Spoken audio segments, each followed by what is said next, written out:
DP speaks நேயர்களுக்கு வணக்கம். And Vijay அவர்கள் கரூர் சம்பவம் அது தொடர்பாக சிபிஐ என்கொயரி அப்படிங்கிறதுக்காக போயிருந்தாரு.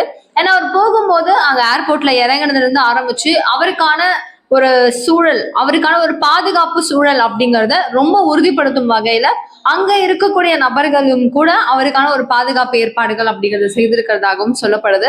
சோ அங்க இருந்து வராரு, ஏர்போர்ட்ல இருந்து வரும்போது அங்க போகிற வழியில கூட மக்களையும் அவரின் ரசிகர்களையுமே பார்த்து ஒரு ஆதரவாக கையெல்லாம் அசைச்சிட்டு போனது அப்படிங்கிறது இன்னைக்கு பேசும் பொருளாகவும் ரொம்ப சிறப்பா அவர் பாராட்டும் வகையிலும் இருக்கு. அண்ட் சிபிஐ என்கொயரியில போயிட்டு தண்ணியை குடிச்சிட்டாரு, சிபிஐ என்கொயரியில போயிட்டு வச்சு செஞ்சு விட்டாங்க விஜய, சிபிஐ என்கொயரியில வச்சு பொழந்துட்டாங்க விஜய. 4 மணி நேரமா, 16 மணி நேரமா, 27 மணி நேரமா. ஏன், எதுக்கு, தேவையா? இது மட்டும் தான் நான் கேட்கணும்னு நினைக்கிறேன். இப்போ என்ன நடந்துட்டு இருக்கோம், அங்க விசாரணை அப்படின்னா என்ன நடக்கும் அப்படிங்கிறது தெரியும். சோ விசாரணை அப்படிங்கறதுனால அவங்க குற்றவாளியா அப்படின்னு கேட்டீங்கன்னா கிடையாதுல்ல. எப்படிங்க நிஜமா நடக்கும்? அது யோசிச்சு பாருங்களேன். அவங்க போயிருக்கிறது எதுக்காக? அங்க ஒரு பெரிய இழப்பு அப்படிங்கிறது ஒண்ணு நடந்திருக்கு இல்லையா? அந்த இழப்புல அங்க இருந்த ஒரு விக்டிமா இருந்திருக்கிறாரு. அவர் அந்த இடத்துல அவர் இருந்திருக்காரு, எல்லாத்தையுமே பார்த்திருக்காரு. சோ பார்க்கக்கூடிய நபர் அண்ட் அங்க பாதிக்கப்பட்ட நபர் அண்ட் முக்கியமான இந்த மேட்டர்ல இன்வால்வ் ஆகப்பட ரொம்ப ரொம்ப இன்வால்வ்டான ஒரு பர்சன் அப்படின்னு பாத்தீங்கன்னா, ஜஸ்டிஸ் வேணும்னு பாத்தீங்கன்னா இவருக்காக மட்டும்தான் இருக்கும்.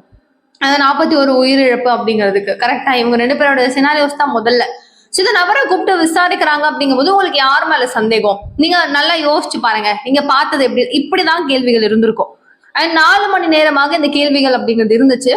அடுத்தது திரும்பவும் நீங்க இங்க எங்க கிட்ட ஆஜராகிற மாதிரி இருக்கும் அப்படின்னு சொல்லி சிபிஐ சொல்லியிருக்காங்க. அண்ட் இவர்கிட்டவே டேட்ஸ் அப்படிங்கிறதும் கேட்டிருக்காங்க.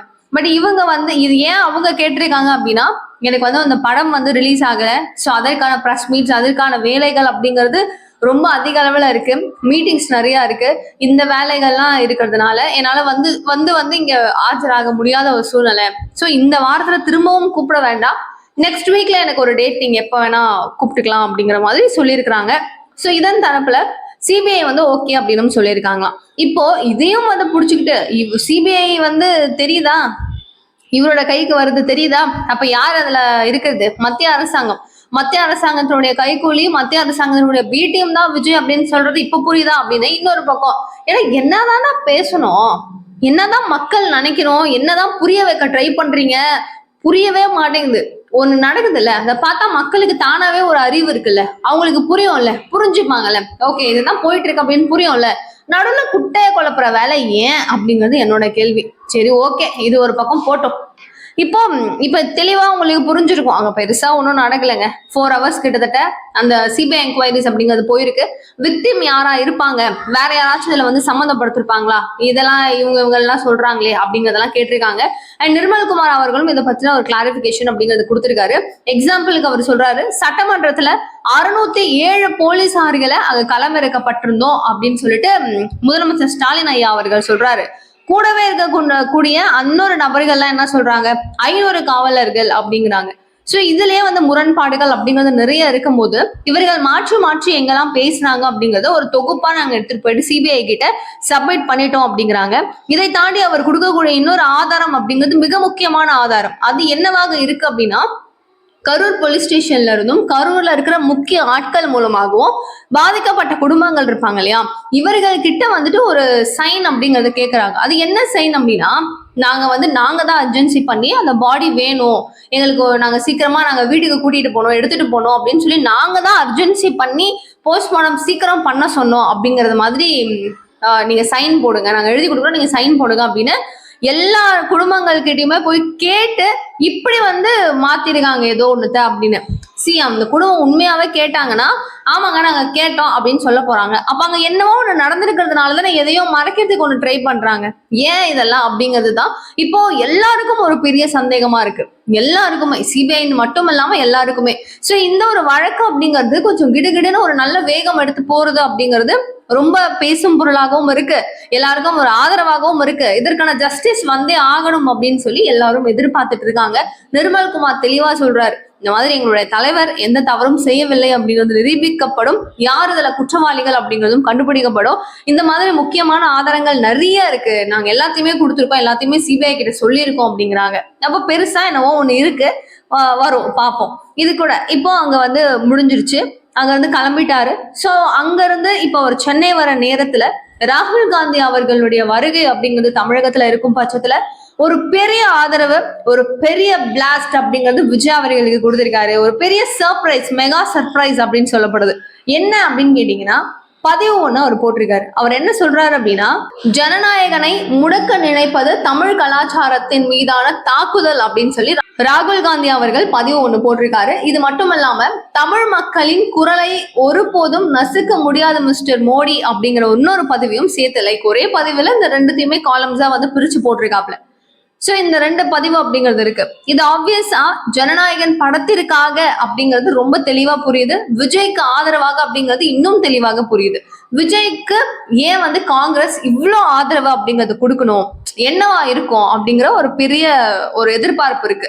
சோ இந்த வருகை அப்படிங்கிறது தமிழகத்துக்கு வராரு அப்படிங்கிறது ஒரு ஒரு பெரிய பெரிய எதிர்பார்ப்பை திமுக மத்தியில தூண்டி இருக்கு அப்படின்னு தான் சொல்லணும். சோ நீலகிரி மாவட்டம் கூடலூருக்கு தான் காங்கிரஸினுடைய எம்பியான ராகுல் காந்தி அவர்கள் வருகை கொடுத்திருக்காரு. இங்க திமுகவினுடைய முக்கிய புள்ளிகள் இருக்காங்களா? திமுக அதாவது போன டைம் ஐ திங்க் ஸ்டாலின் ஐயா அவர்களை பாக்குறதுக்காக, ஸ்டாலினுக்கு இந்த ஸ்வீட் ரொம்ப பிடிக்கும் என்னுடைய பிரதருக்கு, நான் வாங்கிட்டு போறேன் அப்படின்னு சொல்லி அந்த இதெல்லாம் ஜம்ப் பண்ணி போய் ஸ்வீட் கடையில போயிட்டு வாங்கிட்டு வந்தாப்ல. சோ இந்த அளவுக்கு ஸ்வீட் எல்லாம் வாங்கிட்டு போய் பாக்குற அளவுக்கு ஒரு ஒரு பாண்ட்ல இருந்த இதே நட்பு தொடருமா அப்படிங்கிற ஒரு கேள்வி விஜய் அவர்கள் மூலமாக வருது. அதற்கான காரணங்களும் உங்களுக்கு புரிஞ்சிருக்கும். பிகாஸ் கூட்டணி கூட்டணி விரிசல் உடையல் அப்படிங்கிறது ஒரு பக்கம் போக, திமுக ரொம்ப ஸ்ட்ராங்கா பராசக்தி அப்படிங்கிற ஒரு படத்தை ரிலீஸ் பண்ணிருக்கிறாங்க.